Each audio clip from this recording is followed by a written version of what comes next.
Ang food security po na dinadanas at ginagawa ng mga bansa ngayon sa buong mundo ay napakaganda. Subalit, lahat ng food security na effort ng ating gobyerno, mapaanong bansa man, mas maganda na unahin natin sa ating tahanan. Sabi nga nila, it all begins from home. So, dadating po ang panahon na may limitasyon yung ating kapasidad sa pera, bakit hindi lahat ng bagay mabibili. Dadating ang panahon, mas maganda na ikaw ay may tinanim para meron kang seguridad sa pamilya mo na meron silang makain. Kung sa mga kababayan po natin na may kakayahang magtanim, kakayahang magpalaki, na hindi naman po gaano kalakihan.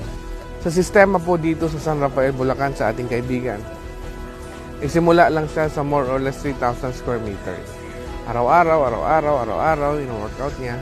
Dumating ang panahon na kumpleto na siya. May babuyan, may manukan, may baka, merong sheep, merong pato, may gansa, merong quail, merong kambing, at ganun din, nag-e-expand na siya. May sa kabila niya, meron siyang palayan, sa kabila naman niya, meron siyang gulayan. Ang ibig ko po sabihin is, sa ating mga kababayan, kung meron kayong kakayanan, may kapasidad, na pwede kayong mag-create ng inyong ganyang maliit na integrated farming, simulan nyo po. Bakit po?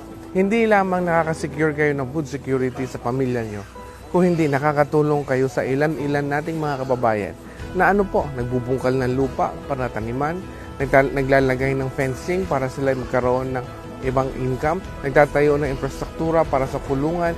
Lahat po, yan ay tinutulungan ng ating kaibigan dito sa San Rafael, Bulacan. Ano po ibig sabihin? Economy working in the community, starting from home.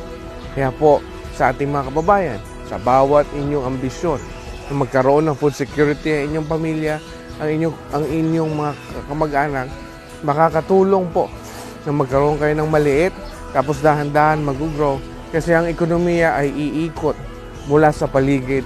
Makakatulong kayo sa inyong mga kapwa mamamayan sa kanilang pang-araw-araw na income. Makakapagtulong din kayo sa inyong pamilya, makasiguro yung pagkain. At ang kagandahan po, habang ginagawa nyo ito, kayo ay nagkakaroon ng tinatawag nating therapeutic recovery na inyong mga stressful activity sa syudad. Pagdating sa probinsya, pagdating sa inyong farm, sa integrated farming ninyo, ang pakiramdam ay napakaganda. Hindi kayang bayaran ng pera ang pakiramdam na kayo'y nadidistress, nare-relax. At sa pagre-relax ninyo, bagong buhay ang nagagawa.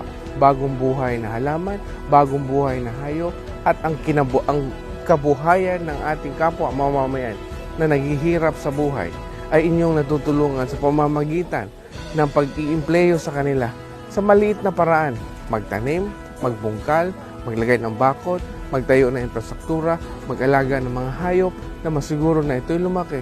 Dahil sa pagdating ng panahon, hindi lamang ito nakasecure ng pagkain sa inyong pamilya, kung hindi natulungan mo rin ng inyong mga kapwa, kapitbahay sa kanilang pang-araw-araw na hanap buhay. Yan po ang aking masasabi, yan po ang aking matutulong. Kung kakayanin po, gawin po natin. Dahil pagdating ng panahon, ang walang itinanim, baka po ay walang makain. Maraming salamat po. Big Otter Brosas nagsasabing, obligasyon ang tutulay sa oportunidad na yayabong ang ating buhay. Maraming salamat po.